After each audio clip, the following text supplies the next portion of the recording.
ബീഹാറിലെ കതിഹാറിൽ ട്രക്കും ബസും കൂട്ടിയിടിച്ച അപകടമുണ്ടായിരിക്കുന്നു. ജാർഖണ്ഡിൽ നിന്ന് മടങ്ങിയവരാണ് അപകടത്തിൽപ്പെട്ടത്. PR അരവിന്ദുണ്ട് വിവരങ്ങളുമായി.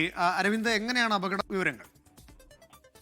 അനുപരത്ന അല്പസമയം മുമ്പാണ് ബീഹാറിൽ പിക്കപ്പ് ട്രക്കും ബസും കൂട്ടിയിടിച്ച് അപകടമുണ്ടായിരിക്കുന്നത്. 10 പേരുടെ മരണമാണ് ഇപ്പോൾ സ്ഥിരീകരിച്ചിരിക്കുന്നത്. അതേസമയം 30ഓളം പേർക്ക് പരിക്കേറ്റിട്ടുണ്ട്. ഇവരെ സമീപത്തെ ആശുപത്രിയിലേക്ക് മാറ്റി എന്നതാണ് ഇപ്പോൾ സർക്കാർ അറിയിച്ചിരിക്കുന്നത്. ബീഹാറിലെ കത്തിഹാറിലാണ് അല്പസമയം മുമ്പ് ഈ അപകടം ഉണ്ടായത്. ഈ പിക്കപ്പ് ട്രക്കിൽ ഉണ്ടായിരുന്നത് ജാർഖണ്ഡിലെ ഒരു ചടങ്ങിൽ പങ്കെടുത്ത് മടങ്ങിയവരായിരുന്നു. ആ ട്രക്കിൽ ഉണ്ടായിരുന്നവരാണ് മരിച്ച 10 പേരും. 10 പേരും പൂർണിയ സ്വദേശികൾ എന്നതാണ് ഇപ്പോൾ ബീഹാർ പോലീസ് അറിയിച്ചിരിക്കുന്നത്. എന്തായാലും കൂടുതൽ പരിശോധനകളും അതുപോലെ തന്നെ അന്വേഷണവും പോലീസിന്റെ ഭാഗത്തുനിന്നുണ്ടാകും. എങ്ങനെയാണ് ഈ അപകടം ഉണ്ടായിരുന്ന കാര്യത്തിൽ ഇപ്പോഴും ഒരു വ്യക്തത വന്നിട്ടില്ല. ബസ് നേർക്ക് വന്ന് പിക്കപ്പ് ട്രക്കിലേക്ക് ഇടിച്ചു എന്നതാണ് ദൃക്സാക്ഷികളടക്കം വ്യക്തമാക്കിയിരിക്കുന്നത്. എന്തായാലും 10 പേരുടെ മരണം സ്ഥിരീകരിച്ചിട്ടുണ്ട്. അതേസമയം 30 പേർക്ക് പരിക്കേറ്റിട്ടുണ്ട്. ഇതിൽ പലരുടെയും നില ഗുരുതരമായി തുടരുന്നു എന്നതാണ് സർക്കാർ അറിയിച്ചിരിക്കുന്നത്.